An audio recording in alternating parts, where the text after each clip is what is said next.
Get ready to embrace debate. First Take starts now. I'm Kerry Chow. Here's what's ahead on the First Take podcast. Has the LeBron Watch been good for the NBA? Plus, Germany or Argentina, who wins the World Cup? And how are the Broncos putting their Super Bowl loss behind them? The First Take podcast starts right now. Good morning and welcome into First Take. I'm Kerry Chow, in for Kerry Champion. Stephen A. Smith, Skip Bayless not here, but that's okay because we got Freddie Coleman and Scoop Jackson. Who's playing who?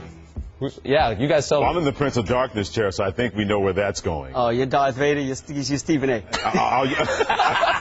I'll try to use the Force. How does that sound? That sounds really good. I like to see that happen, actually. I'll take Skip. All right. Skip, Scoop, so it works out. Yeah, it works out. Freddie calls me Skip all the time anyways. He does. Yeah, what's up with that? I don't know. Yeah. It won't happen today. I can guarantee that. We're going to keep tally. All right. It's not all LeBron Watch, folks. We got NFLers Chris Harris of the Broncos and Ben Watson of the Saints joining us in studio today. But first, LeBron Watch. Of course. LeBron Watch 2014. Decision 2.0 has turned the NBA into New York in I Am Legend. It's a post-apocalyptic land where little happens except the occasional deer grazing on grass. Now, teams are waiting for LeBron James to decide where he's going, which determines where Carmelo Anthony goes, which determines where Chris Bosh goes, which even determines where Gordon Hayward and Chandler Parsons are going. Gordon Hayward? Yeah, Gordon Hayward. That's what I'm saying. LeBron determines all. On the flip side, though, guys, the NBA, we are talking about the NBA. So let me ask you this. Is LeBron Watch good or bad for the NBA? Scoop. I say it's great for the NBA, but I think it's bad for LeBron. I think the NBA right now with the World Cup going on, with you're in the middle of baseball season, with Kershaw pitching out of his mind, you know, you got the All-Star game coming up. You got training camp about starting in the NFL. It's kind of a downtime, but it's still a big situation, especially with the World Cup. For this, the NBA to be front and center and above the fold line and be the original topic of conversation before all of that right now in their offseason is beautiful for the league. It's a great look for a league. It's like you couldn't add David Stern in his retirement. Couldn't have planned this better because this is what he wants. He wants the NBA to be a 24/7, 12-month out of the year cycle. It never stops, and he's the topic of conversation all across the board. That's great. But for LeBron, I think this situation is horrible. I think because he has said nothing, he has done nothing, and a lot of this attention is being put on him by stuff he has no control over. It's bad because at the end of the day, let's say he does not go to Cleveland, he's almost going to have to apologize for something he had nothing to do with, something we created. And it's not like any, this is a media-created storm. I agree. LeBron has nothing to do with that, but at the end of the day, whatever the decision he makes and how he makes it, he's going to have to apologize for something that we created for him. And the problem with that is we're not going to apologize. We're going to act like we played no role in this whatsoever. The media's going to step back and, we're actually going to probably find fault with him. Please LeBron, don't put you and me with that we thing, because that's how rumors get started. That's why we're here now on Friday. So, but you see what I'm saying? I think it's bad for LeBron. Great for the NBA, bad for him. Okay, I agree with you. Great for the NBA because Kim Kardashian is the ultimate person knowing how to manage their name. She doesn't have any kind of talent whatsoever. You put a microphone in front of her face, she can't sing. You put a script in front of her, she can't act. But what can she do? Two things better than anybody else going right now in celebrity. She knows how to make money, and she knows how to brand her name. LeBron James has become this for the NBA through nothing of his own. He has not said anything about where he's going. He has not put rumors out there. He had one meeting with Pat Riley. He has not met with anybody else. But because he is a celebrity and he has exalted status of being a celebrity, and let's be honest, like a Kim Kardashian, a very powerful personality that whatever he does, people are going to pay attention. If you're the NBA, it's the best kind of advertising you could have ever gotten, and you don't have to pay 1 red cent to get this kind of advertising, to get this kind of juice and electricity. So without any question, I don't care if you're Adam Silver, I don't care if you're Carmelo Anthony, I don't care if you're a fan club president. This is the best thing that could have happened for the NBA. But I'm not going to say, I'm going to disagree with you about LeBron having to apologize because LeBron's going to make this decision, and I think LeBron has gotten to the point where he's his own man. Whatever decision he decides to make, let's say for all intents and purposes, he decides that he's going to stay with the Miami Heat and not go to Cleveland. As far as I'm concerned, He's not going to apologize to Cleveland fans. He should not apologize to Cleveland fans. And if anybody in the media or outside of the media says, well, maybe you should do that to smooth things over, LeBron should tell them to go scratch, because he made this decision like he made 4 years ago. Yeah, did he do some things wrong with the whole overblown thing? No question about it. And Scoop, to your point, there's no question this was a media creation. Last night, the first hour of my Freddie Coleman show was like a Seinfeld episode, something about nothing. Exactly. Because that's basically what this has turned out to be something about nothing. But because you're LeBron James and you're a celebrity and you have that kind of exalted status, that attention is great for the NBA. But whatever decision he makes, I don't think he'll have to apologize. He should not be made to apologize. And there's not one person in the media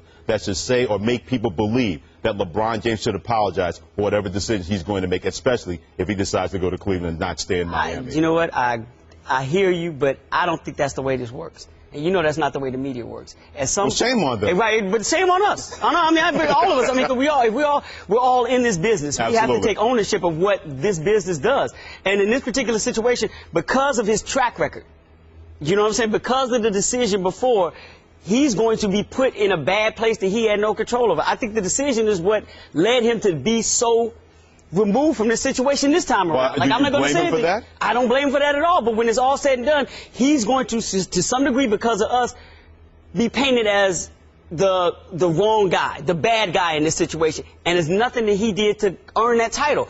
But at some point, I hear you that he shouldn't, and he shouldn't apologize.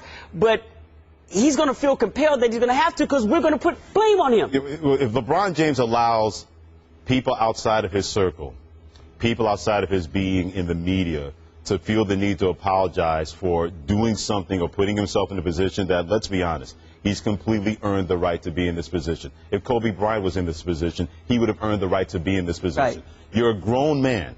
You're making a grown man decision. If people can't handle that, that's not a LeBron James issue, Scoop and Carrie. I got you. That's a them issue. I would not allow those them or those dems to make me feel that I can go out there, to placate everybody because the media put me in this situation and I put myself in this situation. I need to apologize to smooth things over. Okay, let me ask you a question. Do you think at any point in time when this is all said and done, he's going to come out looking good?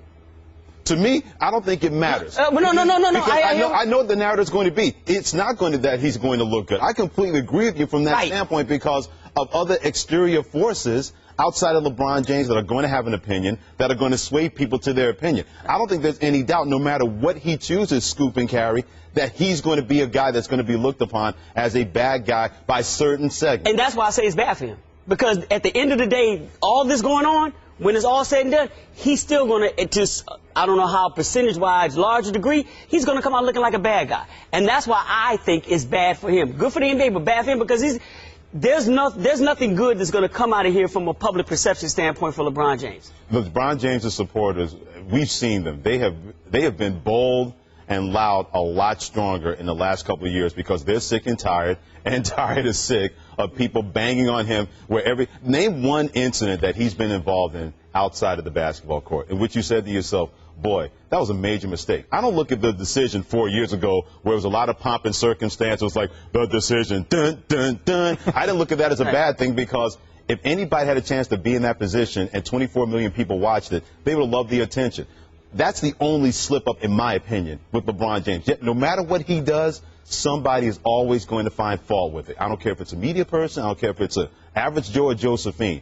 He should not be made to be a bad guy because he's doing something worrying about his future. But he is. I don't want to be this thing works. I don't want to be the guy who defends the media here, but at what point Apparently LeBron? You're going to. I'm going to. That sentence starts that way. I want to know LeBron's role in all this hype because even though he hasn't said anything, he is the greatest basketball player playing right now. He knows everybody wants him on his team, on their team, and he's being silent. Everyone knows that they're waiting. So what role does he play in all of this? Once again, it goes back to the decision. I think that the way the response to the decision has made him handle the situation. Like, look, I'm just looking right here at this. I'm handling it this way. I don't feel responsible for anything else going on here. I might come out bad, but I'm not obligated to speak and say everything to the media. I'm not obligated to answer what you all are putting out there about me.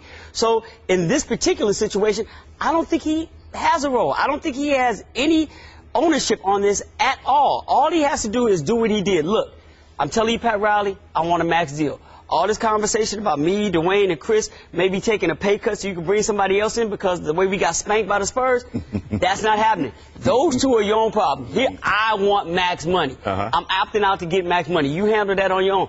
And that's all he has to do. And we don't know if Pat Riley's put something in front of his face. We don't know what's going on with all that. So if I'm LeBron James, the only thing I have to own up to right now is what is put in front of my face in front of a contract. Because I told the man that I'm about to play for, I want a max deal. That's it. Nothing further. LeBron is playing the game. He has something to do with this because of the fact he's LeBron James. It's an indirect result of what we've been able to see with LeBron James. He knows that, okay, if I put this out there, people are going to take whatever way they want. And after that, I'm taking my time making this decision. You want to run rampant with this speculation? Y'all go right ahead. But I'm not making any decision until I'm good and ready to do that. And it seems right now, on this Friday, he's not good and ready to say what he's going to do. Well, as LeBron decides where he's going to take his talents, Celtics forward Gerald Wallace actually doesn't believe those talents are Jordan or Kobe-esque. At a basketball camp in his hometown of Birmingham, Wallace said LeBron's not willing to take over games like MJ and Kobe.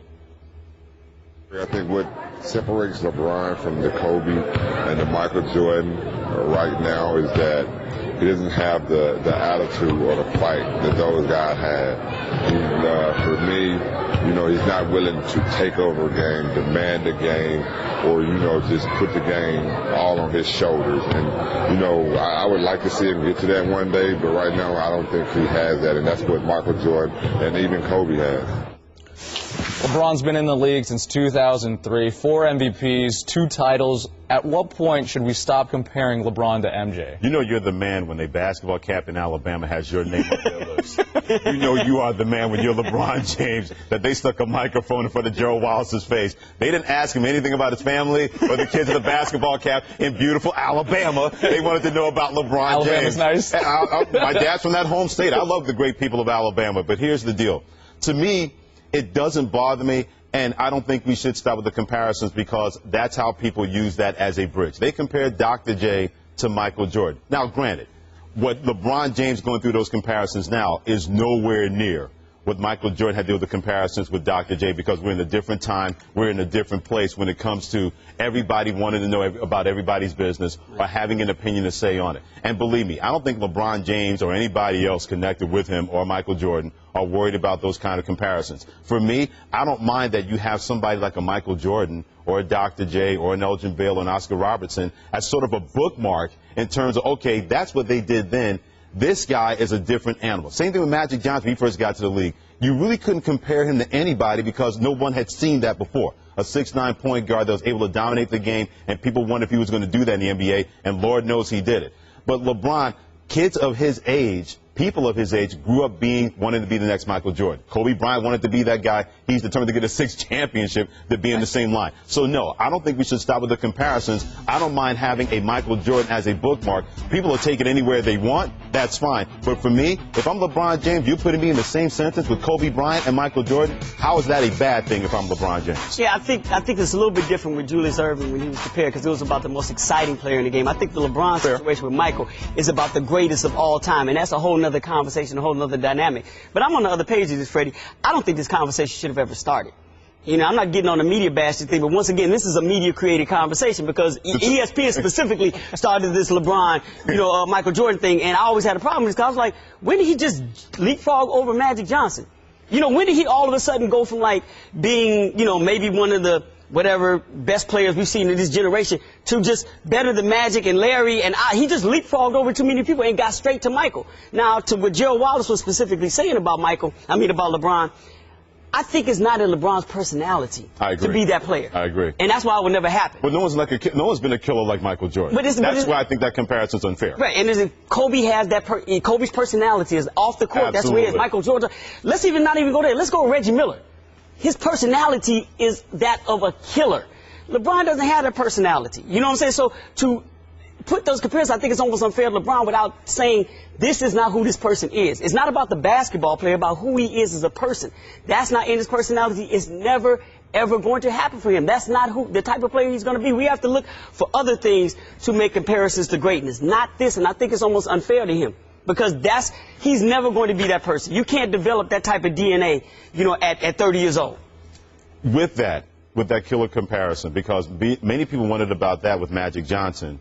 The minute Kareem and his career started to wane a little bit, then Magic Johnson became that guy. But he was that guy in high school. He was that guy in college. That's why LeBron is going to be a different cat, because no matter what he does, he can make the right basketball play. But when he kicked it out to Chris Bosh in Game 2 of the NBA Finals, if that three-pointer doesn't come down, we know what the narrative would have been the next day. Why didn't LeBron James attack the basket? Because he was able to make that shot. People left it alone saying he made the right basketball play. I think at times, because he doesn't worry about having a killer instinct, it's always about making the perfect play. Killers worry about, I'm going to do something to make that play. We'll see if LeBron will develop that. But to your point, if he hasn't developed it by now, consistently, what we're used to seeing from other people, that's probably not going to be in LeBron James' NBA DNA. See, I don't know if it's, I agree with you, but I don't know if it's necessarily killer instincts for as much as it is anger. I think what people would like to see in LeBron is just get angry. Like in Game 5 against Game 6 against the Celtics. Yeah, just get mad and then take it out on the basketball court. You know what I'm saying? Like Chuck D said, when I get mad, I put it down on the pad, give you something that you never had. Look right? at you. So, no, seriously, you need in the house. That's what we need to see. Because that's what we saw from Michael. When Michael got upset, he took it out on the court. When Kobe gets upset, take it out on the court. Reggie Miller, you know, go down the line. Players that got mad and they took it out. That's the one thing. And I think LeBron suppresses his anger. He tries to stay calm at all times and never. He said it before. I live in the moment. I never let him try to get too big. I never try to get too low. I take these moments, and I think the fact that he never allows himself to really, really get angry. He may get mad at a call or something, but not angry for like 48 minutes and like I'm seizing this situation. The same thing the San Antonio Spurs. I was going to say that. It's like the same thing the San Antonio Spurs as a team. They played angry revenge basketball. But they have motivation. That's right. And I don't think LeBron. He's just not that person. You know what I'm saying? If his great scenario, if he's the type of person that we think will forgive the situation and forgive Dan Gilbert, you know, look, you know what? Y'all are making much more a bigger deal out of this whole letter. I'm not that, you know, I can let bygones be bygones. I wish he would get angry. A lot of people wish he's not that person. That's the same scenario that won't allow itself to find itself on the basketball court when it comes to him. He won't reach that level of anger where he will take over games, where he will start to punish other teams, but, you know, for that amount of time throughout a whole playoff series. That's just not him. Well, if he goes to Cleveland, then he better become that guy, because he's going to try to make this work the second time around. And that organization has only made one NBA Finals in their whole history, back in 2007 when he was there. And they got swept aside by the San Antonio Spurs, who played angry in that series, especially Tony Parker. So if he's going to try to make this work in Cleveland, then that anger better be there for LeBron James. Where's it going to come from, though? And here's my question. Where's the anger going to come from? That's the there you go. In the case with LeBron James, that's the max $1 million question. And the only person that has an answer to that is LeBron James if he goes to Cleveland. Now, if he stays in Miami, he's still going to have to develop that, because more than ever before, people keep coming at him to try to knock him off his perch of being the best player in the NBA. Kevin Durant will go through that, too, if he's not able to make it work in Oklahoma City. It's almost the same situation. His personality doesn't allow him to be, you know, angry. I don't know if it's killer instinct. It's just at some point you have to be mad in this game in order to get that, to get to that level where you can, you know, not have cameras in Alabama talking to Gerald Wallace at a basketball camp and asking questions about you. Interesting. So, Freddie, if LeBron goes back to Cleveland, he's going to have to change his game, his mentality. Not his game. His game is tight. We should have 1/99th of what he's able to do at an elite level in the NBA in our jobs. But at the same time, he's going to have more pressure on him than ever before, because he made the choice to go back home, to go back to a team that on paper seems to be better than the team he left back in 2007, going back to work for an owner who had not a lot of kind things, and I'm being kind, what Dan Gilbert had to say about LeBron James leaving to go to Miami. So he better have that, because more than ever before, that pressure is going to be white hot each and every time. I'm going to ask a quick question. Is Kyrie Irving more help than he has on the team right now in Miami? You know what I'm saying? Because the help, the way it looked, LeBron, a lot of times, it looked like Cleveland in Miami a bunch of times. This year specifically. Specifically this year. And I understand they were tired, but is Kyrie Irving more help if he goes to Cleveland than he has with Miami Well, right here's now? something for you. Will Kyrie Irving take a step back like Dwayne Wade did in Miami? Because this has been Kyrie Irving's team since he got there. If he's not able to take a step back, that could be a head-butting situation in Cleveland that even LeBron James may not be able to figure out. I think he still has himself to prove. At least Dwayne Wade had a ring when he got there, so he felt like I proved myself. Kyrie Irving still hasn't proven that he's proven himself yet. So I think that may be good. It may be the internal battle that both pushes them. We'll see. And now we welcome to the desk one of the young stars of the Broncos defense, quarterback Chris Harris. Thank you so much for joining us, Chris. Oh, yeah, man. Thanks for having me on. And, of course, the camera his can't catch all of it. fashion. Yeah, I his know. fashion The camera can't catch all of it, right? Seriously. Hey, this guy doesn't even have a jacket, for crying out loud. We I'm went down pointing that fingers. road. We are. We went down that road, Yeah, didn't we did. I'm sorry. Okay. I apologize. All right, we're not going to waste any time, Chris. I'm sound like Kanye. This is Ralph, son. This is Ralph. All right. Put it in check, fellas. Put it in check. We have a guest at the table. We all had right? to put it in check when you started. Yeah. Chris, let's talk about Super Bowl 40. It was rough. Obviously, you had a torn ACL. You couldn't play, but you were watching a 43-8 loss to the Seahawks. That game, do you guys use that as fuel and motivation, or do you put it behind you looking into this season? It's something that we watched a little bit of it in the OTAs, and we kind of put it behind us and using it as motivation for this upcoming season. And that was a tough game not to be able to play in, and the biggest game of my life, really not being able to play in. It definitely hurt, but it's definitely gave me a lot of motivation. And all the 5 stars on the defense and Ryan Clady that we were missing, we're all eager to get us back to that Super Bowl. Yep. How do you do that, though? Because we all watched that game. I'm surprised I don't see like a 43-8 tattoo somewhere on your body based on what happened against Seattle at MetLife Stadium. Yeah. Like I said, man, we were out a lot of starters for that game, and so coming back this year, we're motivated to get us back to that same point. And I mean, like it was definitely an embarrassing loss. We haven't played that bad all year, so to go into the biggest game of the season and play like that, I mean, it's definitely disappointing. What was going through your mind as that was happening? I mean, were there specific moments of that game where it's so fresh in your memory still?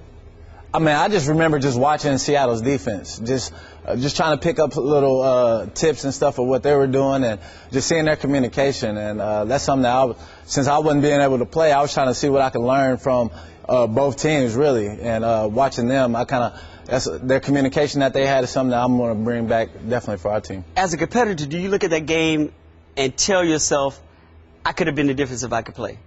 Yeah. Or is the score too wide? Like, look, all of us need to be in there. Or can you just individually say, if I was in there, the outcome would have been different? Yeah, definitely. I definitely believe that. Okay. I believe I'm one of the impact players on the team, and a couple of those third downs in which we didn't get off the field, I would definitely have been able to make a play to get us off the field. Okay. Definitely. You tore your ACL. Where are you in regards of getting ready for training camp and getting back to 100% full health?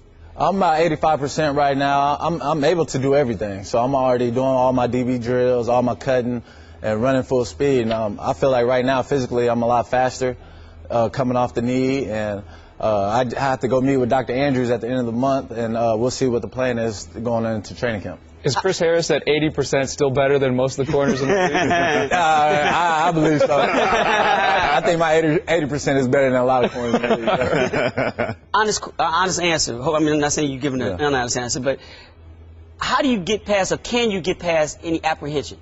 Is there any nervousness, coming off of a tear, trying to get back to that level? I know you feel that you're faster, but once the season starts, do you think once you get out on the field, it's really game situation, not preseason, really game situation, that you'll be able to get any of that, that apprehension, that worry, that secondary thought of negativity that you're not going to be there?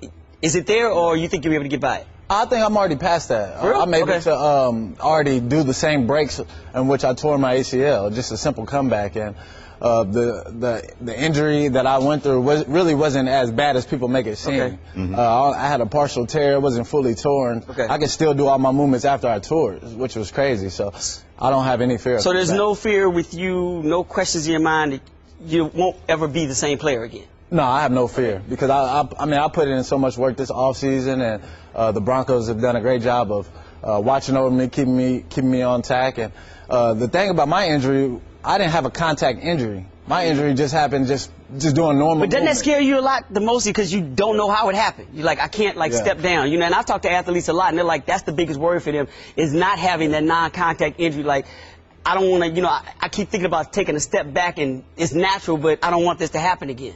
The mental, you don't say the mental aspect injuries play on you. I mean, everybody in the NFL, you have to deal with injuries. It happens, and you can't look at the game like that. You have to go into the game like, I'm going out here to fight for my team, my brothers, and my family.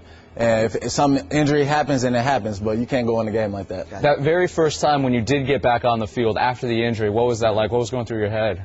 Well, I just basically do a little bit of the rehab, doing over my movements. But a little bit, I thought I could still play in the game in the Super Bowl. Really? But, I didn't want to go out there with a big brace. I knew they'd be coming after me. I thought it was very interesting. John Elway, the general manager, Hall of Fame quarterback in charge of the organization, the additions he made in the offseason, specifically on defense. DeMarcus Ware bringing him from the Dallas Cowboys. T.J. Ward, I thought that was a great pickup, the safety from the Cleveland Browns. Emmanuel Sanders on offense. It seems to me that he told everybody, I'm not going to let Peyton Manning go through what I went through as a quarterback, where everything had to be on him, even though this offense had the greatest offensive season in the history of the National Football League for 1 year. Do you feel the same way based on the additions that John Elway made for your team? Oh, yeah, definitely. There's going to be games where the offense is going to come out there and they're going to be slow. But they're going to score 30 points instead of 40, right? Think about it. We played the Ravens last year, the first game. We're getting beat. And then I get an interception and Peyton scores 7 touchdowns. So, in those big games, Peyton's not going to always come out there on fire. So he needs a play from somebody on the defense, an interception, a fumble, a turnover to get him some boost. And that's what it's going to take to win a Super Bowl. What are you going to learn from Aqib Talib? I forgot about him. I can't forget about that guy who, when he got injured against the Patriots championship game against your Broncos, their defense was different. Yeah. Well, me and Talib played together at Kansas and won an Orange Bowl together, so we already have that chemistry together, and so it was a great addition to bring him along to play opposite of me, and we kind of already know how to play with each other, and so just adding that toughness and that physical play to our defense is going to be huge. Is this Super Bowl a bust for you all this year? I mean, with the additions, like Golden Freddie, with all the additions you have made, with, getting there last year, is the whole mantra this season, like, it's win it or nothing? I think as long as Peyton is a quarterback, it's Super Bowl or bust. Okay. So, we have too much talent on our team not to be able to AFC Championship, Super Bowl. So it's definitely, that's the goal. And with Peyton, man, the Super Bowl bust every year. Is it nice to have that insurance that is Peyton Manning? When you're out there on the field, does that give you additional confidence? Oh yeah, it definitely does. Knowing that we get the ball right back to him, we know his points going up. So, but that's the thing this year. We don't want to put too much ownership on Peyton. We want to put it on the defense, put it on our impact players on the defense, so that we don't want to lean on him too much this year. What was that like the first time you're in pads and you look on the other side and you're like, oh my goodness, that guy's on my team, but he's trying to kill me in practice? Oh yeah. I feel like in practice, it's like a game to me. You're getting the best look. Our offense is like a few steps ahead of everybody in the NFL. A lot of times you see that other teams are taking plays from our offense, so we're getting the best look, and then going against Peyton every day. He's a competitor, man. It's fun going against him. I was about to say, it must have made games easy for him if he has to go up and, like, for real? Man, we're going to get down to the Kansas City. He'll be fine then. Definitely a lot easier. They come back to the sideline, next thing you know, they score already. They're like, oh, we're out there already? Does that actually happen? That happens all the time. We'll get off on the field, and our offense is hurry up tempo. So those 3 plays come in like less than a minute, it seems like. And then, bam, we're right there on the field again. Let me ask you a quick question. Is it hard to honor another player like that? I know we do it in the media. We honor and exalt people, and we know how good we feel Peyton Manning is. But from player to player, is it hard, like, to see somebody come in and be like, wow, he really is that good? Is it hard to give him that type of props? With Peyton, it's not. Okay. And I played with Brian Dawkins and Champ Bailey. I was lucky to play with those guys. And those guys work hard, man. And they lead by example, and that's what Peyton Manning does, man. He's a leader by example, so you can't. It's not hard to praise him, man. Right. Yeah. How hard is it to play defensive back when defense wins championships? Yeah. But yet the NFL Rules Committee, they really don't care about you defensive players. Right. Yeah. They changed up the rules a lot this year. They're calling flags even if you're not leaving around the ball for a DB. So. That situation is going to make it a lot tougher for us defensive backs this year, and it's an offensive league, so they're trying to put the points up. All right, you heard it. Chris Harris, Super Bowl or bust for the Broncos this season. Be welcoming a Super Bowl champion, Mr. Benjamin Watson. Hey, that boy good. You're not good and terrible. Just straight up good. Saints side in. Thanks so much for joining us here. Thanks for having me. Always a pleasure. And I didn't want the fashion game again. Absolutely. Thank you. Hot I was coming to see you guys. I had to dress accordingly. Right? Of course. You can't be showing up the people that are on the show, though, Benjamin. Hey, my grandma always said, if you look good, Right. Play good. There you go. See, that's Super Bowl money right there. That is true. That's Super Bowl money. Well said. Right. Well said. All right, Benjamin, let's talk tight ends. Your former tight end counterpart, Tony Gonzalez, the future Hall of Famer, he wrote for CBSSports.com that tight ends are discriminated against in the NFL after the arbitrator ruled that Jimmy Graham was not a receiver. What do you think? Are tight ends discriminated against? I love Tony Gonzalez. I fashioned my game. I always watched him growing up. I love him as a person as well as a player, but I wouldn't use the word discriminated. I would say, however, that we really need to look at the position and look at how the game has evolved. This is a passing game. You get these guys that are coming in the league, much like Tony, guys who are 6'7", 6'8", can run, can create mismatches. Coaches are using these players as receivers. They're using these players as pass catchers. And so when you see the whole issue with Jimmy Graham, with my teammate, who I love tremendously, I think there's some questions that we need to answer because the game has evolved. The game has evolved since its inception. And so now we have to create language, I think, that reflects that. What do you say to those that will say, well, you're a tight end. Based on the NFL slotting system, you should be paid as a tight end. It doesn't matter that coaches are making that position a hybrid position where you're more wide receivers than tight ends. Well, that's what I said. We have to have the conversation and possibly change some things. As it stands now, the arbitrator ruled that he's a tight end, so we live with that. He's a tight end. Jimmy is going to get a contract, which will probably be the greatest of all time for a tight end. But moving forward, this issue is going to come up again. You've got guys like Julius Thomas. You've got guys who play in that slot position, who play out wide, who run these slants, who run these sluggos, who do all these things. And so this is the first time that it got to arbitration, got to this point. But this is going to come back, and I think that over the offseason, maybe next offseason, or maybe during this year, there will be some specific language maybe added to take care of the way the game has evolved and try to compensate these guys accordingly. As a tight end, is it frustrating? Because this is costing you potentially millions and millions of dollars. Well, under the rules, you don't look at it as costing you money that you didn't have. Exactly, in the first place. So if I'm a receiver, if I'm a pass catching tight end like Jimmy, I get it totally, and I really want him to. As a player, you want guys to get the max for whatever they have. That's the only way this game progresses, is when you have guys like Jimmy Graham who stand up against what the establishment is, what the CBA says, and they push the limits. These are guys that move the game forward. So many tight ends in the future are going to be able to thank Jimmy Graham for what he's done. That's all I'm about to say. He's going to be the pioneer in this, and like Kurt Flood. Exactly. I say he's going to be the Kurt Flood of tight ends in the game. Well, I was saying about progressing the language. Let's hope they don't go back to calling them flankers. or making them get in a three-point stance out there. That was page 1. We're on page 300 now. Let's talk about the Saints and your experience in New Orleans. First of all, let's start off with Drew Brees. I mean, how much is that guy just beloved in the Big Easy? I'm going to tell you something. There's God, obviously. You go to church, and then there's Drew Brees. See? What did I tell you? What did I tell you? What did I tell you? And Drew Brees is 1A, and Jimmy Graham is 1B. I'm going to be honest with you. It is amazing the amount of love he has, and it's not just about football. You know, Drew came to this team when he left San Diego and didn't know if he was going to play well again.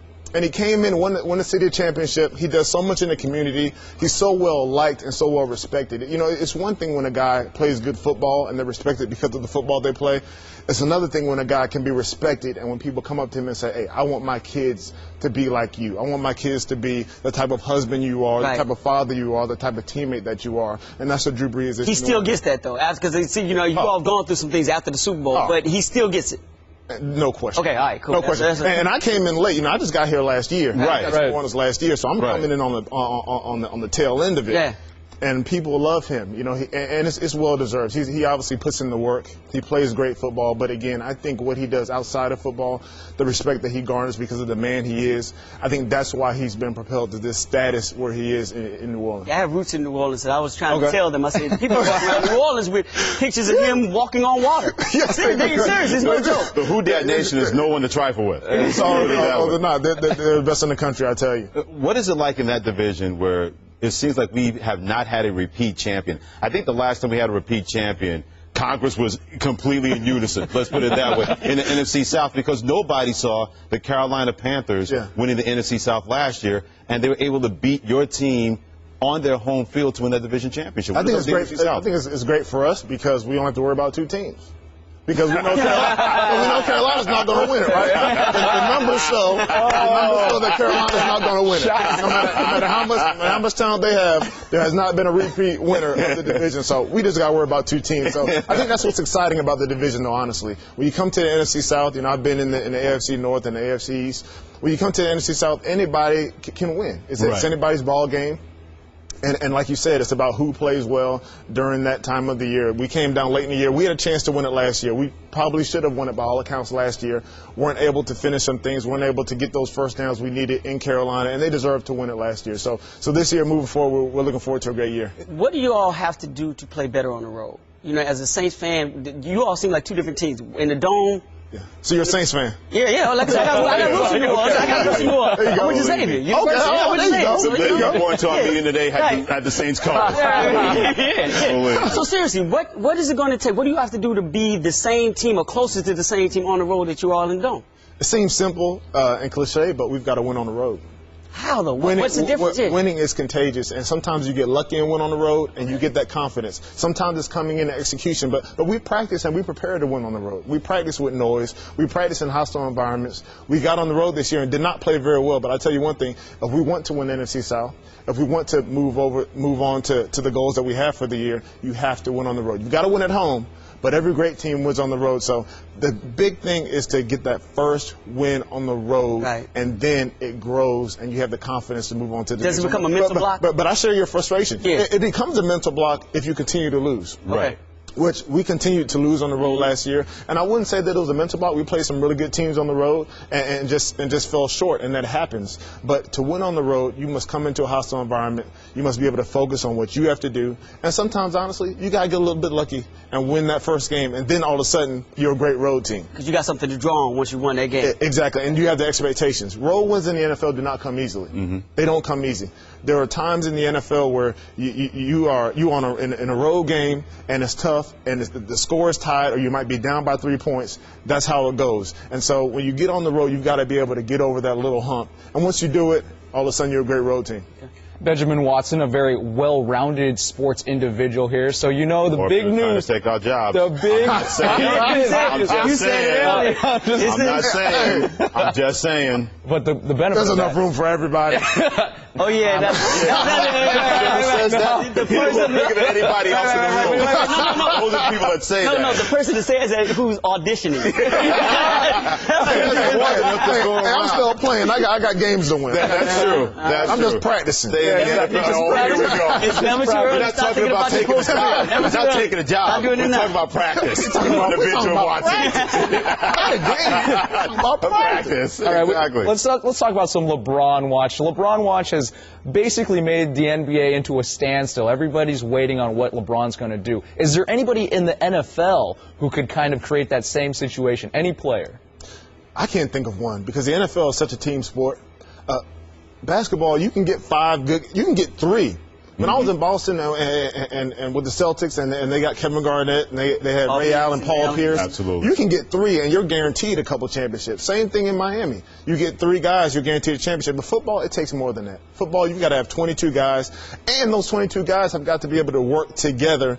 And there's so much that goes in and out. You got injuries. You got so many different variables in the football. I don't think that there's one guy. If there was, it'd have to be a quarterback, obviously. See, I was thinking Adrian Peterson. It would have to be a quarterback. I was thinking a healthy AP could demand this much attention. I don't think so. Okay. Because number one, he's a running back. And number one, he's a running back. So you look at the injury bug. Number 2, what is a running back going to do without a great O-line? Other than Barry Sanders. I would have to say. I would have to say. But I know, but dude, I mean, we just got through talking about Peyton Manning, and this dude, after Peyton Manning had one of the greatest seasons ever, still didn't get the MVP over this dude. Because he's exciting. But that's what I'm saying. He's the one that can demand it. And he's exciting. He is exciting, but seats in. He does. But a running back, even as great as Adrian Peterson, is not going to guarantee you a championship the way a LeBron James will. Right. What about Aaron Rodgers? If he did, they have one already. Speaking of quarterbacks, Peyton obviously a little older, Tom Brady as well. But what about a younger guy, say Aaron Rodgers? Would he be the closest then? Again, I would say a quarterback. I think that's a great point. Maybe a younger quarterback, like you said. But again, when we say that, we're assuming that a guy like Tom Brady and Drew Brees doesn't have 4 or 5 more great years. Yep. These guys are playing great football. Peyton Manning. This guy came back from a neck injury and went to the Super Bowl.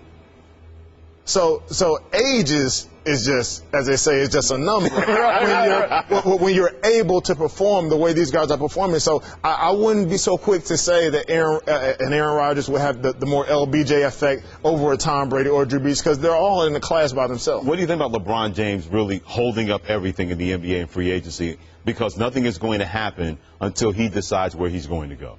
Well, he has to make that decision for himself. He has to take his time with his family. He has to make, this is a huge decision.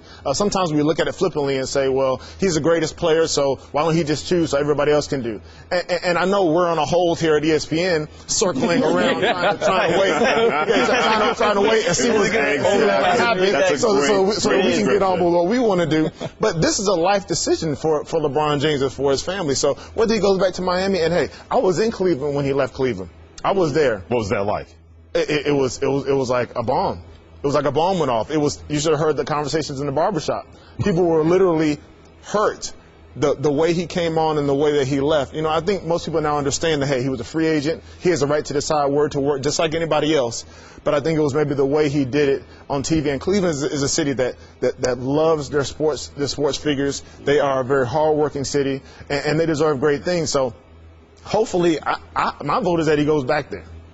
I don't know how it's going to go, because as soon as I saw that letter from Mr. Gilbert, I knew that was going to be an issue back then, because you don't come out as an owner and do that sort of thing and be unprofessional the way that he was. I knew that may come back to bite him later on, but hopefully, you know, people make mistakes and they can get over it. But I don't know. I hope we go back to Cleveland. Speaking of Cleveland, I think I have an answer to that question. Let our man Money do a Joe Namath and win a Super Bowl in Cleveland. I was about to say that. And then become a free agent 4 years down the line.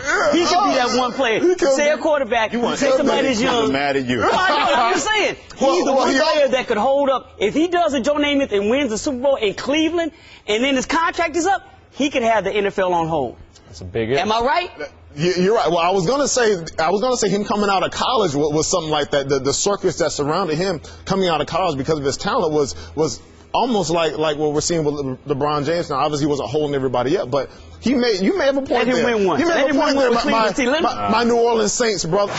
There's a 2014 SB auction, which includes an opportunity to meet the team, the trio. It's a 2015 NBA All-Star Game package. It includes watching First Take on Friday, then tickets to All-Star events on Saturday night and the All-Star Game on Sunday. Go to ESPN.com now to bid. Auction closes Wednesday at 2 p.m. All proceeds go to the V Foundation for Cancer Research. And we welcome back to the desk Mr. Broncos, Chris Harris. Chris, welcome back. You're a big Lakers fan. First of all, Cupcheck's his last name. Yeah, I know, right? Chris Harris, Cupcheck. How did you become a Lakers fan? Now, I just always liked them since Nick Van Exel, Eddie Jones, and when Kobe came through. And once we put it together with Shaq and Kobe, man, I've been riding with them since. Wait, I'm really putting you to the test. Yeah. How you feel about Smush Parker? I definitely didn't like Smush Parker. Oh, sorry, Smush. You heard what Kobe said. That's put it out. I'm gonna see how real diehard he is. Guys not backing down, and also Smush can't get any love out of nowhere, man. Uncalled for. Wow. Well, he said put on your NBA GM Lakers hat because they still don't have a coach. They still have a lot of free agents that they want to get. That may take another year or so. Yeah. Why has it taken it so long for your team to decide on the head coach? I think because we made so many mistakes in the past, and bringing in Brian Scott, I think he would be the best choice to go along with Kobe. They've had their little relationship in Kobe's younger years, and to bring him back I think that's a perfect coach for him. You mentioned mistakes in the past, so what do you make of Mike D'Antoni then? That's definitely a mistake. Wow. I mean, you got a chance to get Phil Jackson or Mike D, so you got to go with Phil Jackson. And you see now the toss-ups with Carmelo and L.A., Phil Jackson, if he was with L.A., I think we already got Melo. Yeah, they're not going to pay the money, though. People forget Phil Jackson left because they wanted him to take a pay cut after he won a championship. So, you know, you're not, unless you give him the money right. So Mike D'Antoni comes at a small price. But bottom line, Byron Scott would be your guy. Yeah. Out of all the coaches, okay, not just because it's a sexy name right now. I can't really even think of any other coaches. Okay.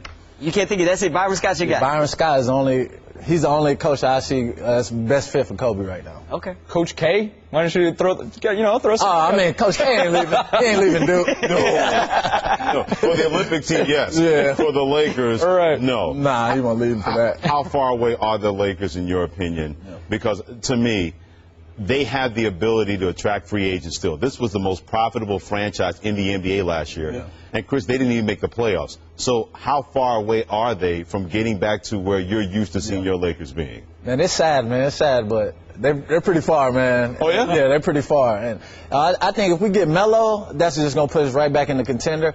But, I mean, Kobe needs some help. And right now we don't – I think we have one player on the roster right now. It seems like it's Kobe Bryant. Yeah, just Kobe. So we need some more players, man, definitely. How would Kobe and Melo mesh?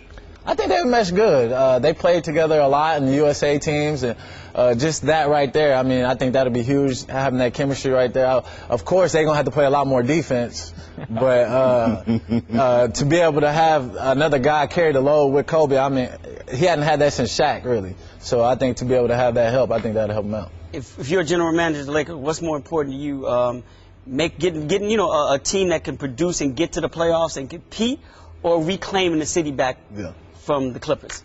Oh, we got to reclaim the city. We can't have the Clippers. I mean, the Clippers are stacked right now. Yeah. With Chris Paul and Blake Griffin. So we're behind right now. The Lakers. They took the sexiness too.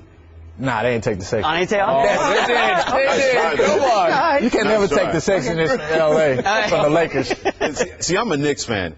It's never going to be a Brooklyn Nets town as far as I'm concerned. Yeah. I know they're ahead of the Knicks right now. I really don't care. It's always going to be a New York Knicks town. So how do you deal with that? Because it's still going to be a Lakers town for me, but the Clippers are clearly the better team right now. Yeah, they're the better team, and right now they got a better coach. And they have a coach. Yeah, they had Doc Rivers. He's choosing the team. Oh, like I'm the only one that thought that. You thought it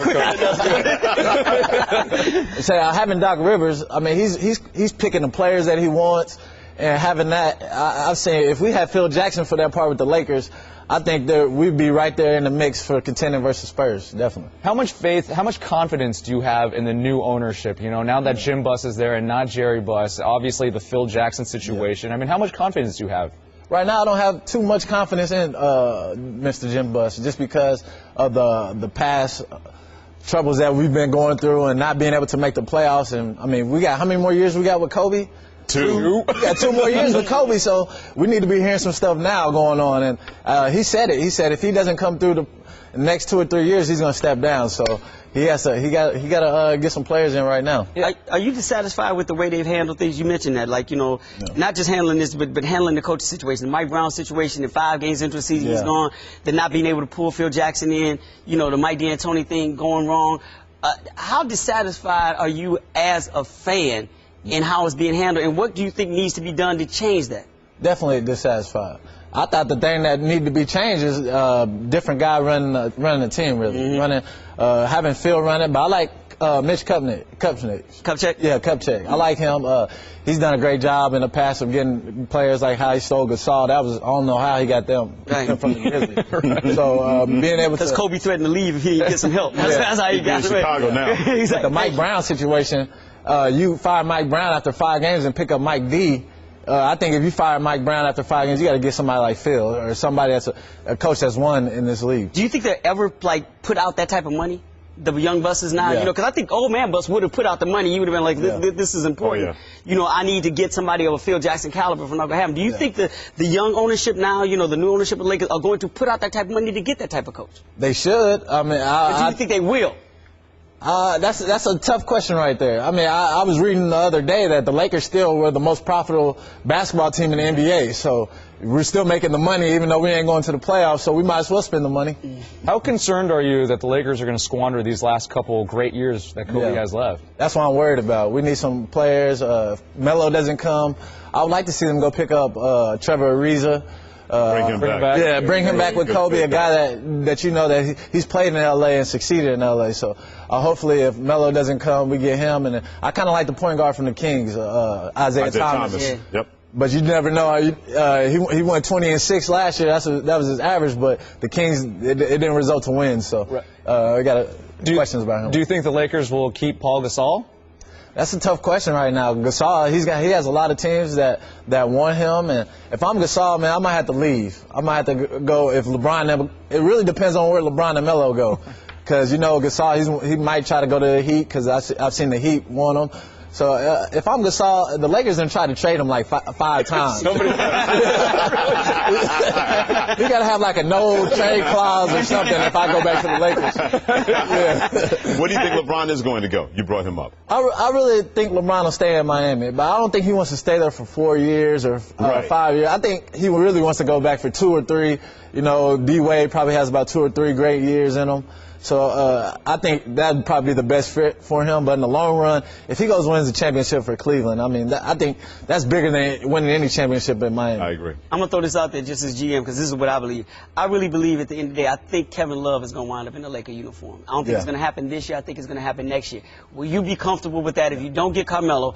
Kobe just has a year back getting comfortable again and then being able to bring Kevin Love into the fold. Would that work for you? That'll definitely work. Okay. I like Randall. That's the thing, though. You got Randall, and you got Love. They play kind of the same position. Mm-hmm. Yeah, but Julius can't put up points like that. Yeah, he can't put up points. He's not on Kevin Love's level yet. Right. But I like Julius Randle. I think he'll be a good fit for us. But I would love to see Kevin Love and Gasol. That'd be nice. Yeah. You said you think LeBron's going to stay in Miami. If you're LeBron, what do? I got to stay in Miami just because you got to go with. I mean, they've been in the finals every year, 4 years. So you try to you got to be convinced by D-Wade though. It's all his decision rides on D-Wade because I don't think he liked D-Wade missing 30 games and carrying the load like that and taking all the minutes. So Pat Riley definitely he has to add some more players, which he has at Granger and McRoberts. So I think that'll be a big help for him. And you like Miami a little bit over Cleveland, huh? Yeah, I like Miami over Cleveland. Cleveland, yeah, Cleveland they have some young. I like Kyrie Irving, but they haven't had that experience of making it to the playoffs. If Cleveland had made it to the playoffs last year, then I think LeBron would really. I mean, he's considering them, but I think he'd really jump on the board with them. Chris Harris. Doing work, man. Look at that. Appreciate you joining us at the desk. It's an absolute pleasure having you here. Oh, yeah, no problem, man. Thanks for Continued help, Chris. Continued help. Watch out, man. I know. If you need advice, Mitch, we got some. Right? ESPN Radio. With the action on the court, the diamond, or the gridiron. Comes alive. The NBA. The San Antonio Spurs are the world champions. Major League Baseball. The Boston Red Sox have won the World Series. The new college football playoff. The Seminoles have completed the perfect season. Your home for the best in sports play-by-play. ESPN Radio. One of the main reasons LeBron James hasn't decided Miami or Cleveland next season is the letter Cavs owner Dan Gilbert wrote after LeBron left Cleveland in 2010. This according to ESPN's Chris Broussard. In case anyone forgot about that scathing letter, here's an excerpt. I personally guarantee that the Cleveland Cavaliers will win an NBA championship before the self-titled former king wins one. That did not happen. This shocking act of disloyalty from our homegrown chosen one sends the exact opposite lesson of what we would want our children to learn and who we would want them to grow up to become. But the good news is that this heartless and callous action can only serve as the antidote to the so-called curse on Cleveland, Ohio. Wow. That's nothing. They didn't go into the. They really didn't get to the dirty right there. They didn't get to the dirty right. Exactly. Right. The letter almost as bad as the decision, if not far worse. Almost. Far worse. All right. Okay. So what does Dan Gilbert need to do to rectify this situation between him and LeBron? But here's like I said. Look, let's get to it. He also said he referred to former hero, narcissistic, cowardly, heartless, callous. And this line, listen, some people think they should go to heaven and not have to die to go there. That's what he wrote. I mean, really?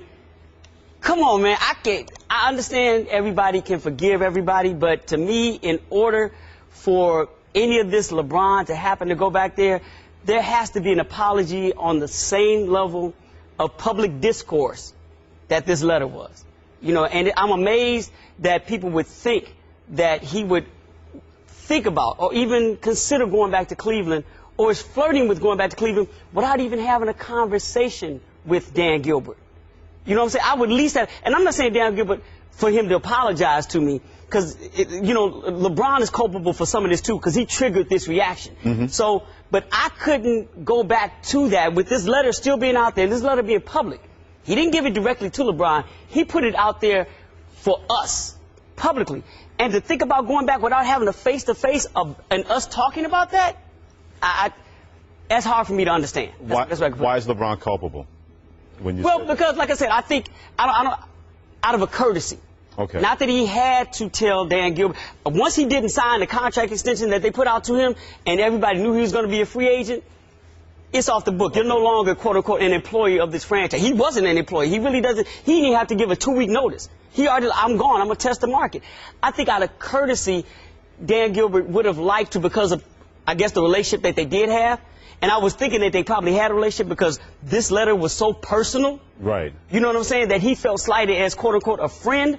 And I thought I'd get treated like that. So as a courtesy, I think LeBron should have, you know what, I could have at least said something to you just out of courtesy. Not that I had to, but out of courtesy. That's what I think LeBron should have apologized for. But in no way does a 25-year-old young man hold the same responsibility as a grown A owner and respond that way to that action. And without having some type of conversation and apology given on that level, and a public apology that is on the same level as what you what you put me on blast for? Nah, I can't even understand why this is even considered. The words you used by Dan Gilbert in that letter, it sounded like something out of a Seinfeld episode by Jackie Chow. It's egregious, it's ridiculous, it's preposterous. That's what he was going on and on in that letter.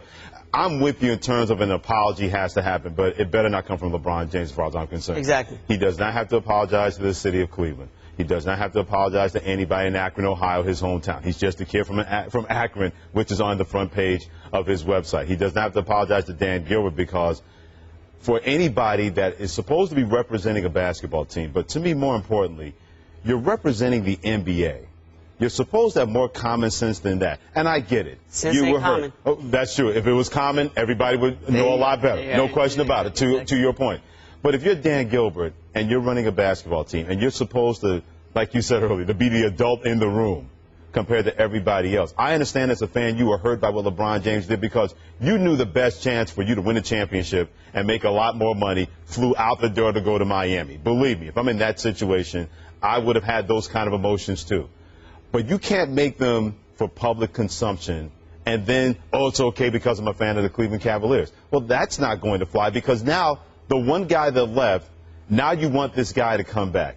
You need this guy to come back, because the Cleveland Cavaliers have not had a lot of national television appearances, because who wants to see them outside of Uncle Drew, Kyrie Irving? They were 15th in the NBA in attendance. So apparently people in Cleveland don't want to see the Cleveland Cavaliers play basketball because LeBron James is not there. So if you're Dan Gilbert, I don't know if a meeting is going to happen. LeBron, according to sources, according to Clarence Beeks, meaning Chris Broussard, ESPN Insider, and I think John Barry for that, because he came up with that nickname for Chris Broussard a couple of years ago. If you're Dan Gilbert, if you're not going to have a face-to-face meeting with LeBron, and LeBron does not want to have a meeting with you, so he's putting your fortunes, your future in his hands, and he doesn't want to talk to you. From my standpoint, if you don't want to be bothered with that guy, and I'm not going to have a lack of respect for LeBron James, if he wants to go back to Cleveland, play in his hometown, play for his family apparently wants him to go back there. I get it. But if that letter is holding you back from going back to Cleveland, then you shouldn't go. Then if that letter is going to hang over your head that no matter what you do to the Cleveland Cavaliers, you are not going to forget about that letter and what happened 4 years ago. And then you can play that well under those circumstances. Especially if the person who wrote it, who was responsible for the letter, has not made moves to correct that situation. Right. Dan Gilbert should be the one to go to LeBron James to do that. It shouldn't even be close to being the other way around. Yeah, speaking of which, are you guys surprised that there have been so few, if there have been no reports that Dan Gilbert's going out of his way to meet up with LeBron and apologize? We don't even know if Dan Gilbert wants him back.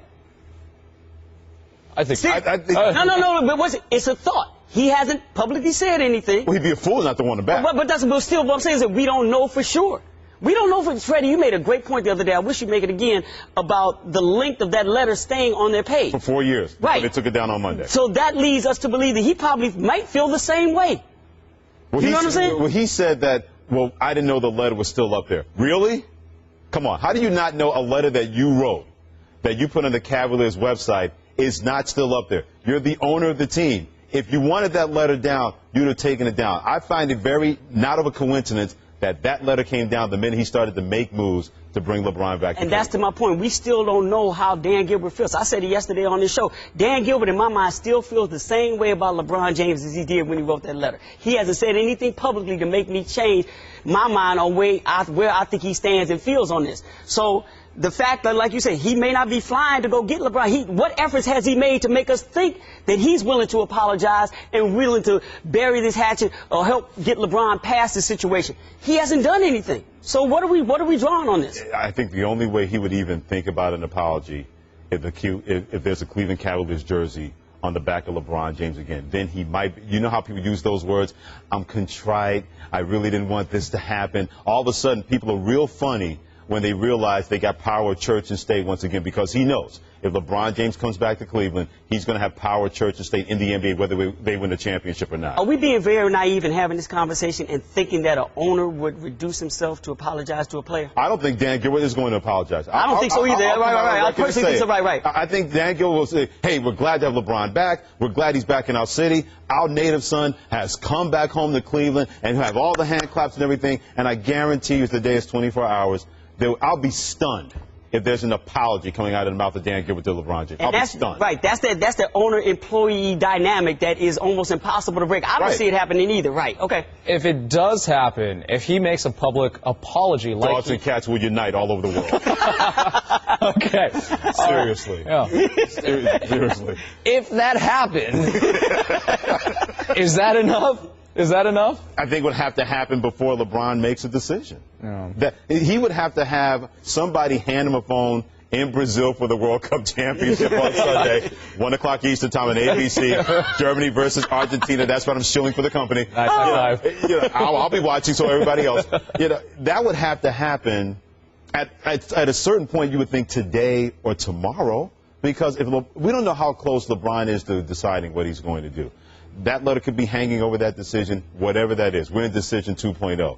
You would think, if you're Dan Gilbert or somebody representing his organization, that if that's going to be it, if I apologize for that letter, if I come correct and let LeBron James know I completely screwed up 4 years ago by letting my emotions get out of control and writing that letter, then maybe you grease the path for him to come back to Cleveland. But I don't see that conversation or that phone call happening. Write an apology letter. Do the exact same thing in reverse. And put it on the website. That's what I'm saying. Do the exact same thing in reverse. I didn't think that will never happen. Chris Bosh could be an $88 million man with the Houston Rockets, who offered Bosh, a Texas native, a max deal. But Bosh wants to keep playing with LeBron in Miami.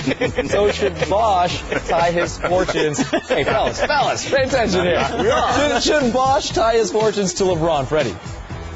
I know he wants to play and be on the same team with LeBron James. And you know what? You get a chance to play with a basketball savant like that. I can only imagine what that must have been like for the Chicago Bulls when Michael Jordan was doing his thing, or to the Boston Celtics when they first got a glimpse of Larry Bird and they said, yeah, I need to play with that guy, or Magic Johnson, Los Angeles Lakers.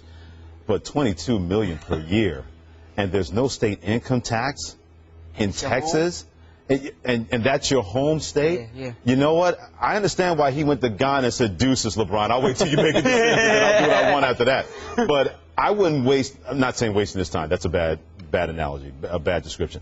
If I'm Chris Bosh, there's no way I'm tying my future to LeBron James, because I'm thinking, if I go to Houston, I got $22 million per year. I get a chance to play in my home state, and I don't have to be the man for my franchise because I got two guys there, in James Harden and Dwight Howard, that are going to help me do my thing. I got a coach in Kevin McHale that'll teach me even more of the finer points of the game.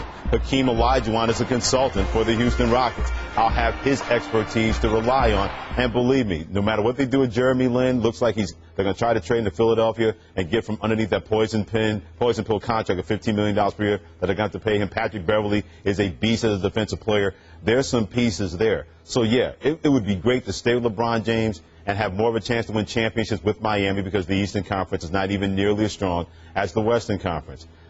But you get a chance to go home and make double the money potentially, where you don't have to give money back to an organization for no guarantees. You don't know that's going to guarantee a championship if all three of you come back to Miami. If I'm Chris Bosh and I get a chance to go back to Houston, play the Big Three, and I get to keep all of my money, to me, I would not tie my fortune to LeBron James. I think there's a twofold here. I think he should, yes, tie us up, but it really depends on what my conversation with Pat Riley is and what my role is going to be if I return to Miami.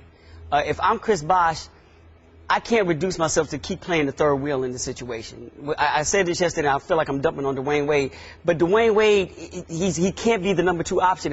If Pat Riley tells me, look, LeBron is coming back and we're going to make you the number 2 option, we're going to run it through you, that's hard for me to pass up, even with the money that's put on the table, because now my role is increased. Now you're showing me that I'm more valuable to you than I was in the past. So that's the first thing that has to happen. The second part of this is that there's still a question mark going on in Houston. I think Miami still gives them the best chance to at least play in the championship. I've been in 4 championship series since I've been here. Houston didn't even get out the first round last year. You know what I'm saying? It's not like, it's not like they even pushed it to a Game 7. There's still a lot of stuff that needs to go on in Houston for me to think that I'm still going to get through the West and get back to the championship. Miami's still my best chance to at least play in championships right now. So those are the 2 things, if I'm Chris Bosh, that I like this $88 million. I like what you're saying about the removal of taxes that he has to pay down there. I like the fact that it's home for him. But if I'm trying to stay true and get to the finals and continue to play in this final, because I like the way this feels, and my role is going to increase, I'm going to have a bigger role in this, I got to attach myself to what LeBron does. And that has to be my first choice. Here's the deal. That's a very fair point, but it comes down to appreciation with Chris Bosh. If he's going to get that appreciation in Houston, maybe he looks at that situation and says, you know what, if I was on that basketball team, we don't have Damian Lillard hitting a shot in Game 5 for the Portland Trail Blazers because we win that series, because we had home court advantage in that series. I would be a better defender against LaMarcus Aldridge, who just completely destroyed that front line of Houston. He was unbelievable in that series. Chris Bosh is an underrated defender. More importantly, a longer defender to go with Dwight Howard on that front line. Omar Sheik's a decent defender. They couldn't guard that guy. Sometimes guys can't be guarded in the NBA series. But at least to me, Chris Bosh would have made it a lot more tougher on him than anybody else. If I'm Chris Bosh, you want to be appreciated, you're going to get your appreciation in Miami. You may get more appreciated the Houston Rockets because you could be that piece that will help them get out of a first-round series, get to the Western Conference Finals. And I get it. Nothing's guaranteed with all those killers in the Western Conference. I mean, Phoenix didn't make the playoffs last year. And that's one team that people say, I'm glad they didn't make it. Ooh, I don't want to deal with them. Thank God they were out and they didn't get in. When you got that situation where you say, hey, I'm Chris Bosh, it's about time for me to be appreciated, not just financially, but, man, I'm a piece that people need if you're going to win a championship or if you feel you can't get it done. Okay, here's the deal. Once again, if he does get a guarantee on both ends, like if Pat Riley says we're going to make you number 2, Houston's not going to make him the number 2 option. He's not leaving Miami. I'm with you. That's what I'm saying, because in Houston, he's still a third wheel. Yeah. And you know what? Unless you get a guarantee from Houston up front, you don't know how it's going to play out. Chris Bosh, I can guarantee you, never thought it was going to play itself out the way it did in Miami when he first signed there. I think he thought it was going to be more of more leverage across the board. Everything was going to be on the same page. It was going to be the big 3 as opposed to the big 1, 2, and then I'm the 3. You know what I'm saying? And I think in Houston, they won't give him that guarantee. But in Miami, if he can get that guarantee from Pat Riley, like, look, you know something has to change in order for us to win. And this is what I want, more responsibility. I'm tired of just taking threes. I want to utilize everything that I can do. And Pat says, yeah, you know what, Chris, I agree with you. You're going to be that second dude now. You gotta stay. Yeah. You gotta stay, because Houston can't tell you that. There's nothing in Houston that can tell you that. $22 million. What's his family telling him right now? Chris Bosh's family. Are they all saying go to? We don't know. Right. Okay. We have no idea. I don't think. See, I'm glad you brought that up, Carrie. In terms of family, people seem to realize family can give you suggestions, but you're the one making the final decision. That's going to be lost with LeBron James where he decides to go, and also Chris Bosh where he decides to go. Yeah, family can tell you we'd be happier in Houston or we'd be happier in Cleveland. That's all well and good. But if I'm happy there, y'all all going to be happy no matter what. Seriously, because those are the guys. That would be like if my wife Denise made more money than me. She had a chance to go get a better job somewhere else. I can say, well, honey, we're happy here. She's going to say, well, wait a minute. I'm the one making the most money. You're going to be happy where I'm going to be happy. And that's going to be the end of it because that's her decision. She's going to do that without making the most money. Absolutely. She's doing it now. She's doing it now. Exactly. That's my point. And I'm okay with that. Believe me. You better be cool. Yeah, exactly. Or else, yeah. Let me ask you this question. Is Chris Bosh actually a bigger free agent domino than LeBron James? Say Bosh does go to Houston. Does LeBron stay in Miami? You mean if he makes the decision independent of LeBron's Independent. He might have to because he may not have a choice. Yeah, he may have to. That's a good question. That's a very good point because if Chris Bosh goes to Houston, LeBron may be compelled to go to Cleveland because they may not, unless Carmelo changes his mind and says, well, now there's more money freed up because Carmelo has made it pretty clear, not only his friendship with Kobe Bryant in Los Angeles, but he really enjoys being boys with LeBron James. You would think in the biggest offseason of his life, he's still playing second fiddle to LeBron James. Mike Vaccaro wrote a great article on this in the New York Post that this is supposed to be the summer of Melo, but yet he's getting jumped over again and trumped again by LeBron James. But he's okay with that. That's why I think he should stay in New York because that's going to be your team. Yeah. If you want to go to Miami and make it work with LeBron James, now you're replacing Chris Bosh as a second fiddle in Miami, and do you really want to do that if you're Carmelo Anthony? Yeah, that's a great point. And I think in Chris's situation, what you're saying is that he does become a huge free agent in this because where he goes, some of the puzzles, some of the pieces of the puzzle may fall into place, but he has a safety net because of the $88 million that's put on the table. He's really in a no-lose situation. Yep. He's really in so one thing is, I think LeBron is still going to do what LeBron does. If Chris over the weekend decides, you know what, I'm going to take this Houston money, I'm going down there. I don't think that changes LeBron James' decision where he goes because what that does is now, Pat Riley, now you got more money to go out and get somebody. You know what I'm saying? It's just not the same player. It's just not Chris. Chris is all good. Deuces, go do your thing, get your money in Houston, but we still got moves to make. So if LeBron's going to stay in Miami, I don't think it's contingent upon what Chris Bosh is going to do. That's fair. Interesting. So if he does go and then Pat Riley has an option of bringing in Carmelo, would you rather have a Melo or Bosh in this situation? I'd rather have Melo. Nothing against Chris Bosh, but guys like Melo that can put the ball in the basket, and now you're playing on the same team with LeBron James that'll get you the ball in better spots. Same position, too. LeBron's a 1 through 5 guy. Yeah. Melo's a guy that Melo may average 29 to 30 points a game, and he won't even have to take nearly as many shots as he did in New York. And I like Mike Woodson as a head coach, and I'm glad he got an assistant coaching job with the Clippers. I think he's a really good coach. But I think Pat Riley and Eric Spoelstra together, they'll figure out a way to get Carmelo the ball in better situation. Now, as a Knicks fan, I don't want to see I don't want to see Melo in Miami. I think Chris Bosh is the best option. Chris Bosh is the best thing that ever happened to man. As a Knicks fan, no. Carmelo's not going to help Miami at all. No, it's a bad, even thinking about that is horrible. No. Wow. Putting those two together, no. Objectivity has failed in this part. Chris Bosh Objectivity has failed. All day, dude. You don't even mean that. Dude, smush Parker to Miami, I'm telling you. Well, Team USA captured record ESPN TV ratings at the World Cup before losing to Belgium in the knockout stage. That was the farthest the U.S. has ever reached in the World Cup.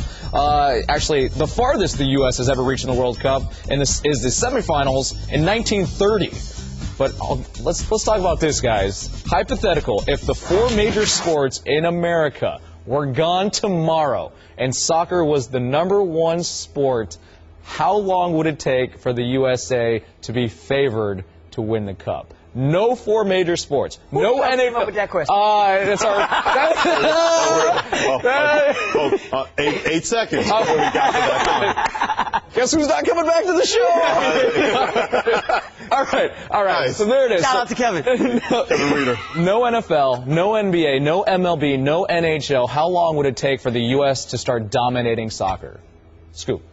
I say at least a generation, and generation probably about 15 years at least to start to, the original question, be favored in the World Cup. Will they ever win it? Even with that happening, I don't think so because, as many athletes we have, as great as they are, if they stop playing other sports and all started migrating to soccer, America, because of arrogance, and seriously, because of arrogance, and because we don't have a passion for the sport, we'll never be able to match the way the rest of the world feels about this sport. So the question would have to be, we have to lose all 4 of our sports, but the rest of the world has to stop being invested in soccer.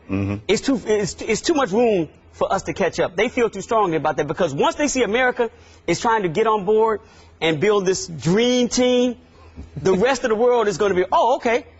Now we're all in. All the players that don't even start to play soccer, the field players that don't make the pros that are better than Cristiano Ronaldo that we don't even know about. All of a sudden, they're going to start playing, and they will continue to get better. So as we get better, the rest of the world is going to get better, and it will just be a game of catch-up. So I don't think that's going to take a generation or 2 to even for that even to happen. You can have a million generations. It would never happen. Think it ever. Here's the deal. And I don't mind the great fact that we got great ratings at ESPN and ABC for the World Cup. The World Cup is an event that happens every 4 years. The minute that the United States was out, there weren't a lot of people talking about soccer in this country the minute that they lost in the knockout stage. MLS is a nice little league, but the skill level is not going to be there, and you're never going to get that player who's a stud somewhere else to leave. For example, Cristiano Ronaldo is not turning down $73 million to go play in the MLS for $3 million to help that league. Neither is Leo Messi, neither is anybody else. So that divide right there is more than enough that for America to overcome being the soccer power. But to your point, you can take the best athletes here and they can be big and strong, but that ball's at your feet. And those guys, Leo Messi is 5'6". You can eat peanuts off his head. You really can. Hey, I'm 5'6". I'm not talking. I take offense to that. I didn't say you. Easy now. I'm sensitive. But I hear what you're saying. I hear what you're saying.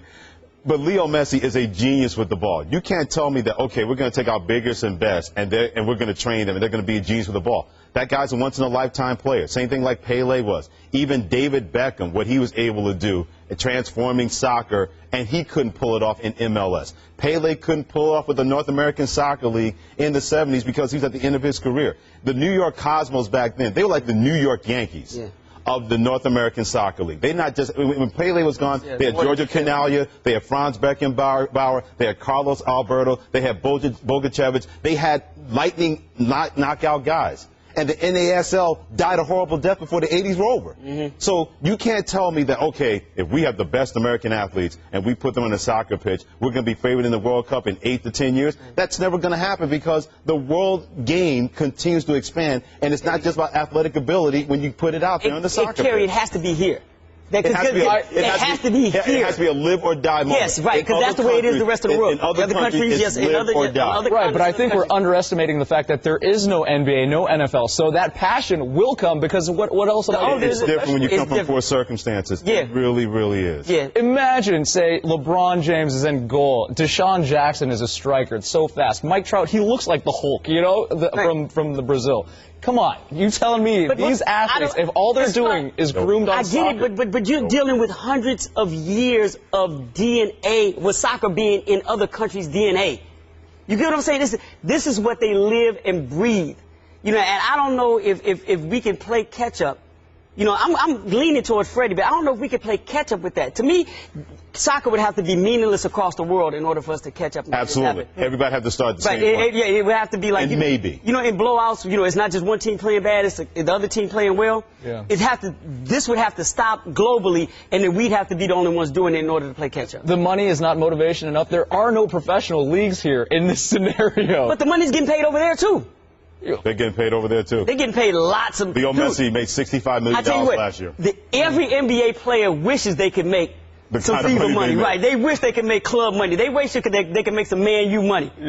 Seriously. Seriously. All right. I tried, Kevin. Sorry. It was a good argument. I think it's good conversation. It was good conversation. And I think the reason it's great conversation is because people are going to have that interest in soccer. But how many times do we read about soccer participation is up, but yet all the big-time soccer kids that grow up here, if they have a chance to make any money, they're not thinking of the MLS. They're thinking of the English Premier League, or Serie A, Bundesliga, La Liga. They see the Messis of the world and Ronaldos, and they see where they play in the best leagues. That's why I think it's very unlikely that we're ever going to have that kind of soccer foothold in this country compared to Brazil, compared to Spain. Look at Germany. Their feeder system is unbelievable. Yes. And you've been able to see it manifest itself in Germany, what they've been able to do with that athleticism and the feeder system that they have. If we're going to improve on that, that's where it has to continue to start and get better. I think you could watch the UEFA League on ESPN, by the way. I don't know, maybe Champions League. Yeah. And also, let me ask you a question. Just flip it real quick. Let's shut down soccer across the globe, all right, and make them play football, like our football, American football. How long do you think it would take the rest of the world, with us still playing football here in America, to catch up with us and compete for a Super Bowl? No. How long do you think it would take for that to happen? It would never happen. I don't know if it ever would. That's the same. It's the flip. That's your answer. You gave yourself your own answer.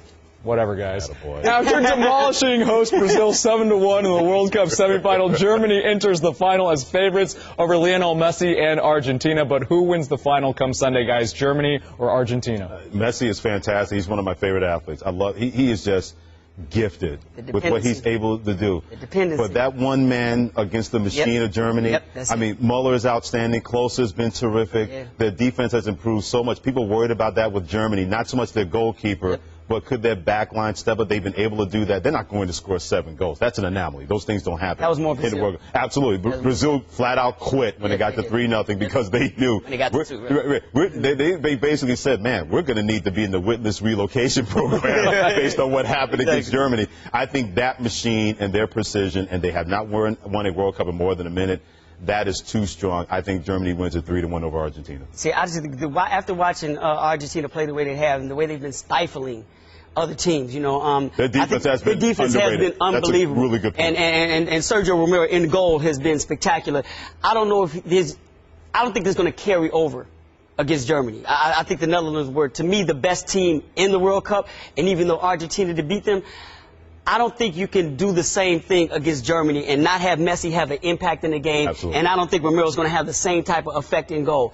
So I'm with you. I think Germany wins. The score maybe 2-1. It won't come down to penalty kicks. You know, I think it will come down to, like, you know, maybe a little bit closer, but the same they can't carry this out against Germany. As good as they've been doing, the footwork that we've seen in Germany, the passing ability, the sickness with which they're playing. Their counterattack is unbelievable. Basically, from an American standpoint, to make people understand and haven't watched it, this is the San Antonio Spurs. Who, Germany? Yes, Germany. The same efficiency, the same execution we're seeing is at that level. And I'm not saying that Argentina is going to be the Miami Heat in this situation, but I just don't see Germany getting beat. I love what Germany said when they got a 3-0. They asked one of the players, when did you realize it was over? He said, right then and there, I forgot the play. He said, because we knew they were broken and we were not going to back off. Yeah. You know what kind of bloodthirsty individual you have to be. He said, I don't care about him. We're going to continue to break them. If they sense that against Argentina, they're not going to stop. It's a salary-capped league, okay? And if LeBron James right now were on an open market, I talked to Stan Van Gundy about this yesterday. He said he would start the bidding at $50 million a year and wondered if it might be low. So everything that's happening now is really, I mean, it's really LeBron, as delicately as he can in the image age and as the modern Michael Jordan, it's a middle finger to everyone, as delicately as he can about, I've got the power here. You've salary capped my league, and your CBA is meant to break up my Miami team, because that's the reason the Miami team put the protest vote on the end of the lockout, even though they wanted the lockout to end and had more reasons for it to end than anybody is defending champs. They protest voted because all of the owners conspired to make sure that LeBron couldn't do this, and this is LeBron's middle finger. That was Dan Le Batard on SportsCenter this morning. Do you agree, Freddie?